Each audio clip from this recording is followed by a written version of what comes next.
Good morning, Commissioners, and thank you, County Manager. I will take us through the ORCA and Justice System report. Please feel free to ask questions as I go through. I'll touch on the highlights. Beginning with the first page. Next page, please. Per the County Manager, we have disposed of 113,266 cases of the 148,209 that we started with.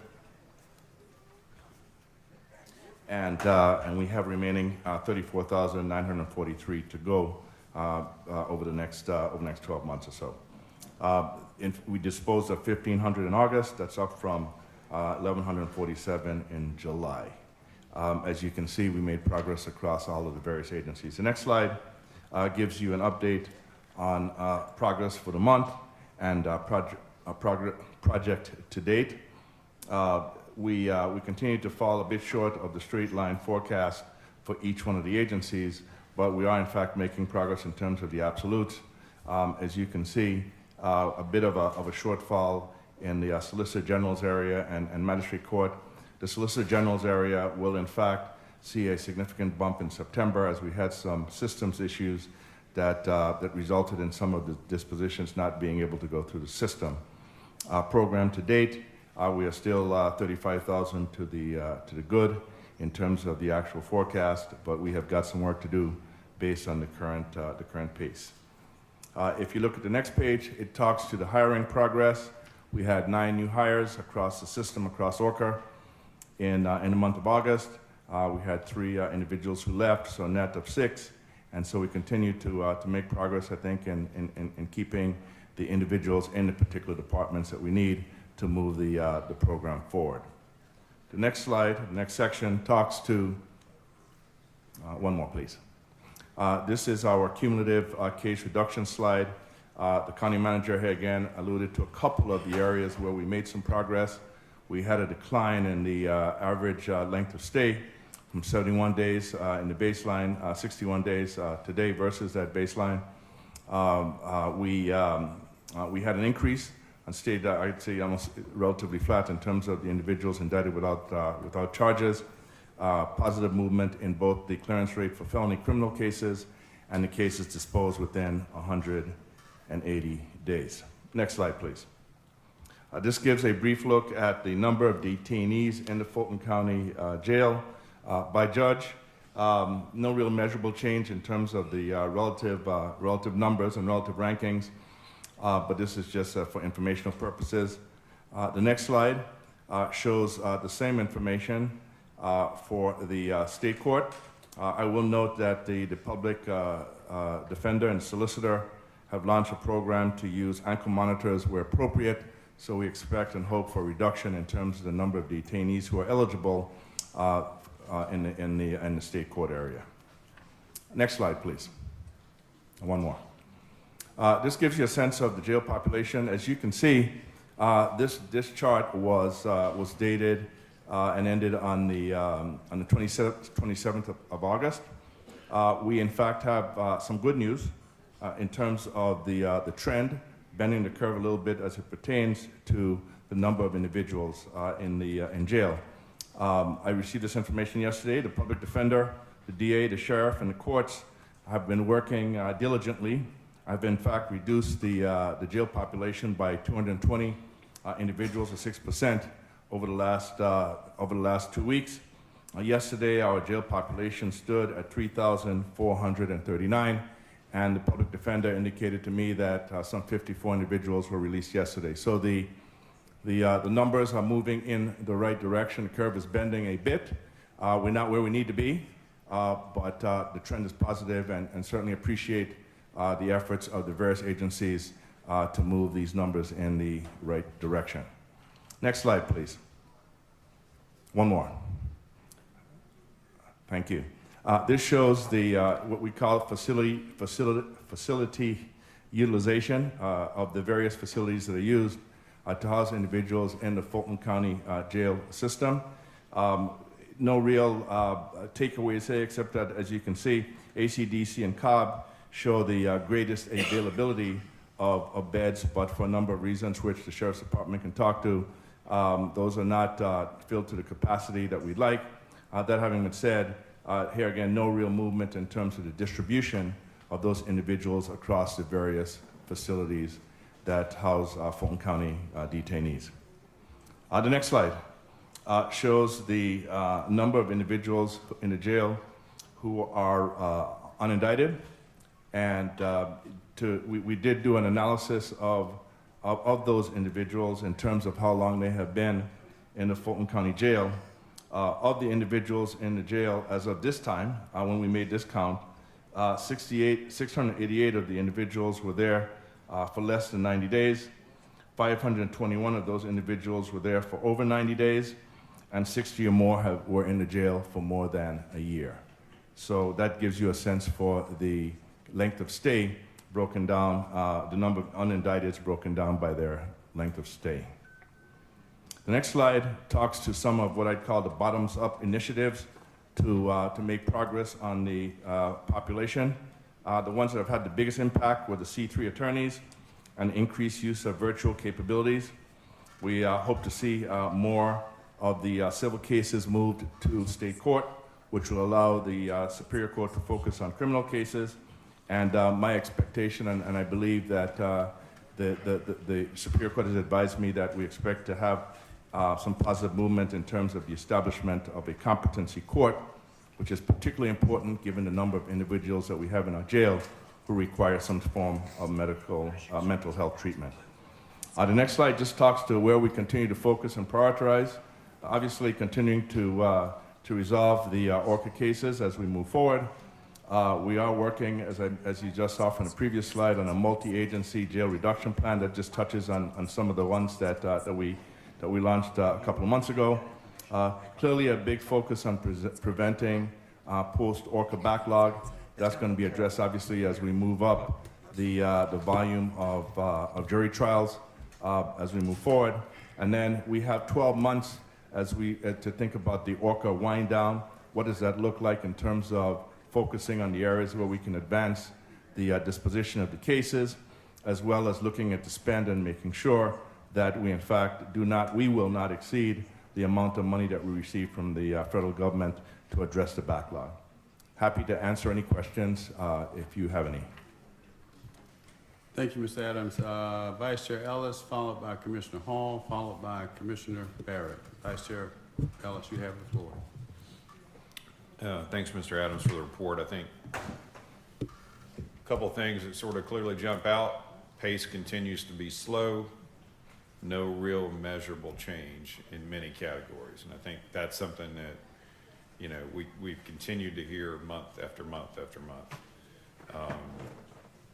Occasional, some sort of anecdotal piece. Appreciate you sharing that one anecdotal stuff. We'll see if it shows up and sustained in the numbers. But, you know, as what we've got right now in terms of hard data, no real measurable change. You had shared one piece of information that we were able to kind of get developed yesterday. Nikki, do you have this available?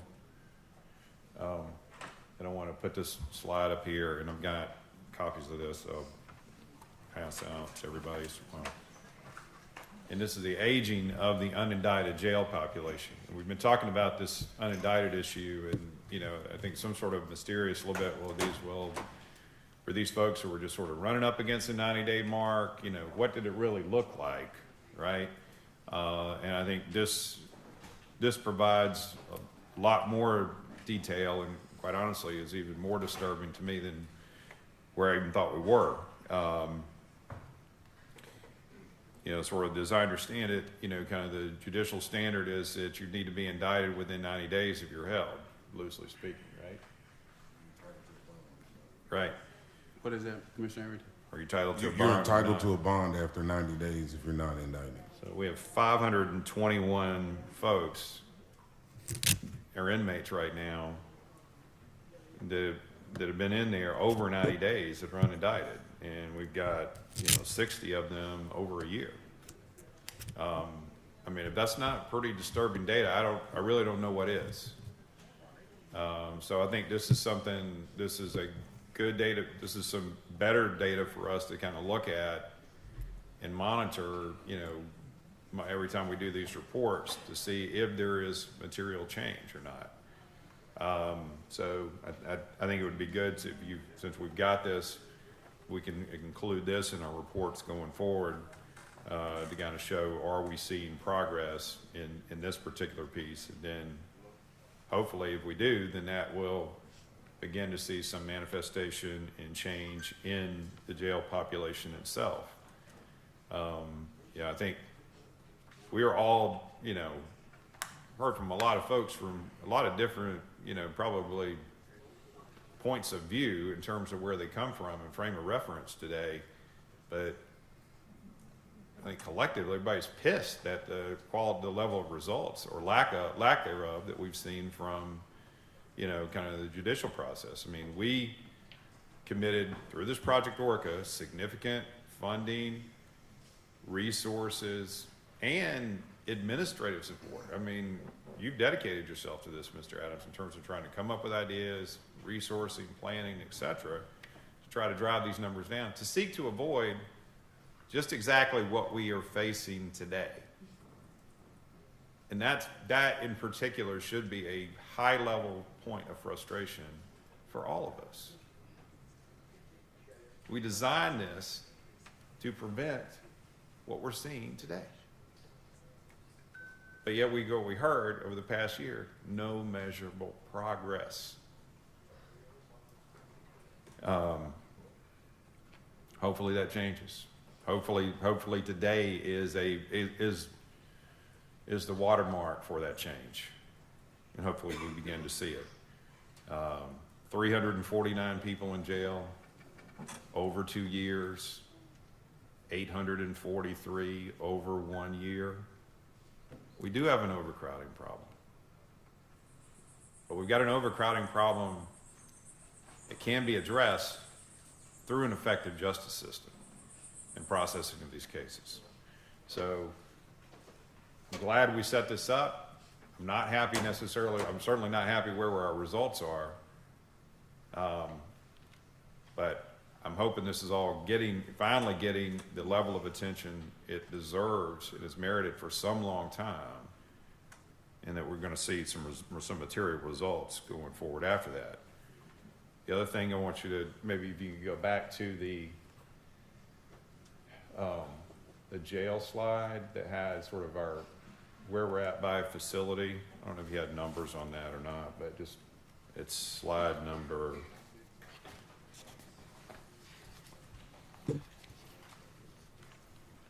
16.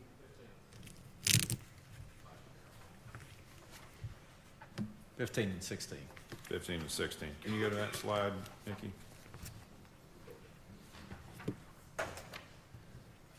Nick, can you go? Okay.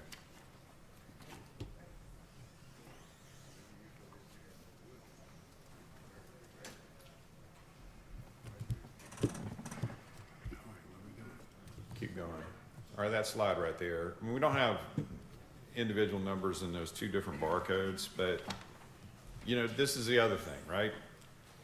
Over a year ago, roughly a year ago, we all sought to get access to a facility to give us 700 beds. We spent some money on bringing Alpharetta online, 50 beds. Provide additional jail capacity of 30% in Fulton County. I'm not talking about the out-of-county stuff. That took us to capacity of 2589 to 3339. Okay, so we knew we had challenges with, given the pace of our justice system, given the growth of the inmate population, to try to address this. Largely all we did for the better part of the year was we cost ourselves more money by moving people out of a facility that we owned into a facility that we leased. And there's some folks in here that probably say, well, I told you so. I heard that during the public comment. They were right for the wrong reasons. The plan was right. What was wrong was the lack of execution by the people that were called to execute it, despite the resources being there. And this has not gotten enough attention, and people have not paid enough attention to it. And this thing, and we called it forth, Commissioner Abdul-Rahman and I had introduced this in terms of our report back, that this was something we need to continue to track and monitor. Because for the better part of a year, we've allowed persistent overcrowding to exist at the main jail facility while we had open beds at facilities that we control and have access to. And that problem, I mean, maybe the numbers become different with some of the stuff that you just shared, but that problem persists today. I mean, according to this data, we're 322 over at Rice Street, while we've got 358 available beds between ACDC, South Annex, and Alpharetta. Back in April, I was not here for this meeting when y'all approved about roughly $5 million or whatever in additional spending. Part of that was to get at this issue, to provide logistical support through this organization that was hired, EMSI. It was April. What's today? September 20th. Same problem. I mean, that was, in mind you, that 5.2 million was brought forth as an emergency in all caps.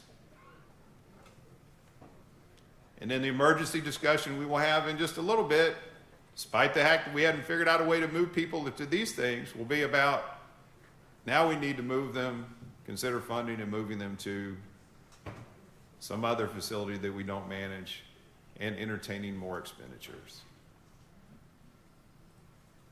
I'll save my comments related to all that once we get to that piece. But this particular slide and these particular metrics need to be reinforced, as well as that aging of indictment slide. We need to continue to reinforce that in the measurements in both of those. We need to see more significant improvement than what we've seen. So, Mr. Manager, Mr. Adams, you've heard what I think is an accurate analysis by Vice Chair Ellis. What's your reaction? Agree, disagree? I'm not sure there's a short answer to that question, Let's Mr. take Chairman. a long answer then. We got time. The fact is that the Commissioner Ellis, in his comments about the metrics, is accurate. The numbers are the numbers. There are reasons why these beds aren't filled, and I will leave that up to the sheriff to talk to them. A lot of them have to do with the ability to staff, some of them, and then some of the restrictions on what we can do at ACDC. However, that having been said, I do believe that the overall comment that we need to do something differently to move and flatten the curve on the increase in the jail population is indeed accurate. And I do believe that funding is not the issue. I do believe that we do have, and I'm not talking about the jail, because the jail is the end of the train, it's not the beginning. I do believe that we have the opportunities to make some progress and to make faster progress along the way. But I will note that that's not something that myself or the county manager can order anyone to do. We serve as advisors to the justice system, and we bring recommendations and we bring suggestions, and to the extent that they are adopted, then we're able to make some progress, and to the extent that they're not, we come up with additional ideas. And so we serve in some ways at their pleasure in terms of what they will take in terms of suggestions, and our charge is to try to find a way to use best practices that we, in fact, look at across the country and bring those to the Fulton County system. And a lot of the recommendations that we have made have also been made over the last 25 years by 5 different studies. So I'd like to say that a lot of the stuff we're doing is brand new, but those recommendations have been pretty consistent. And so as a result, I would say, yes, the overall sense of us being able to make some progress is accurate. However, there are a number of structural things that get in the way perhaps of moving those things as fast as we would like. Okay. For now, Commissioner Hall.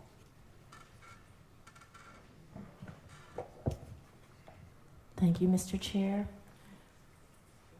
We can't keep buying beds and not clearing the backlog and the overcrowding. we just cannot. First, let's go to page 14, where you spoke about this new decrease. You said it was about 200 plus within 2 weeks. 220 individuals in 2 weeks as a result of collaboration between the district attorney, the public defender, the sheriff's department, and the judicial system. That's correct.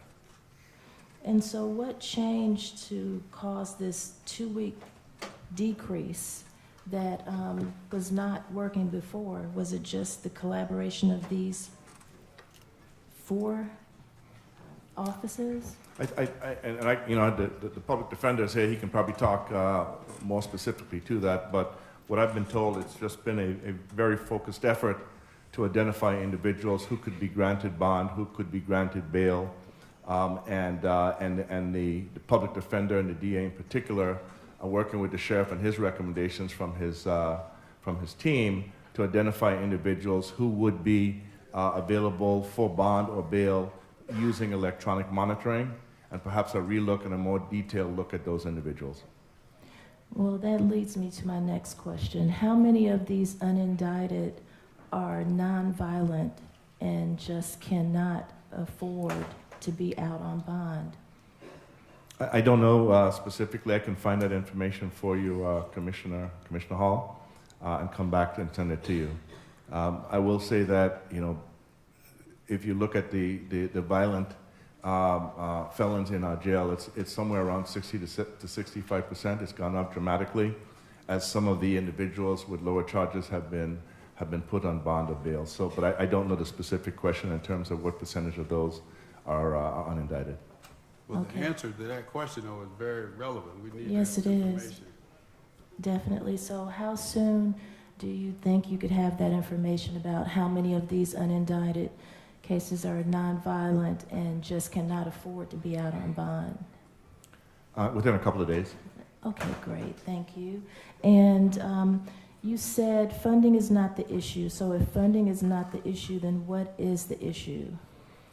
Well, our justice system, not unlike justice systems around the country, are structured in a way where you have a number of elected officials who run their own operations. And so they tend to optimize within their particular vertical, whereas to make significant changes, you need to optimize across the horizontal or across the entire system, right? So it includes everything from the way we get information when an individual is booked into the jail, to how quickly, what kind of information gets to the judges to allow them to make better decisions on bond or no bond, to being able to get those cases calendared more quickly. In some jurisdictions, for example, the calendaring is actually run by the clerk as opposed to the individual litigation managers, and so you tend to have a different pace. And then from that perspective, and then how quickly do you, in fact, once those calendars have been set up, and how quickly are those calendars set up, have trials where you reduce the number of motions to continuances. Some of the judges, in fact, are known for not allowing as many continuances, so that the ADAs come prepared to get the case resolved at that point in time. And then once that decision is made, let's make sure we get that information to the sheriff as quickly as possible so that he can, in fact, release those individuals or have them move on wherever they have the decisions made to move them on to. That entire process could be sped up if we, in fact, looked at it across the system. However, like most judicial systems and the way we're structured, we optimize going down in each area as opposed to across. And we don't have, unfortunately, as much of a lever or certainly the authority to say, this is the way it needs to work. And so here again, we're no different. We're probably, on average, right, no different than any large county with a large urban environment. But that's one of the reasons why this county, like many others, has not been able to move these cases as quickly as we'd like. You see the same issue in Harris County, in Texas. You see the same issue in Cook County, in Chicago. You see a lot of the same issue in Washington, D.C., a lot of the same issue in Philadelphia. You said recommendations had been made but not accepted. What significant recommendations were made and not accepted that you believe could have changed the outcome in a positive way? The adoption of case management standards for each single one of the courtrooms, the establishment of a civil and a criminal court within the Superior Court, expanded use of diversion, right? And right now we have a lot of diversion programs, but they're scattered across the county. We need to figure out which ones have the biggest impact and then scale them, right? So we can address the number of individuals who deserve diversion. We need a different way to treat the 35 to 40% of the individuals in our jail who have mental health issues. Today, we are the largest psychiatric hospital in the state of Georgia, and jail is the wrong place to try to treat those individuals. So we need to find a way to fix that as well. If we can do some of those things, right, we can in fact make measurable progress. We do not have the ability to order that to happen, but those represent best practices that if we did implement them, we could in fact see an acceleration of the progress we've been trying to make over the last few years.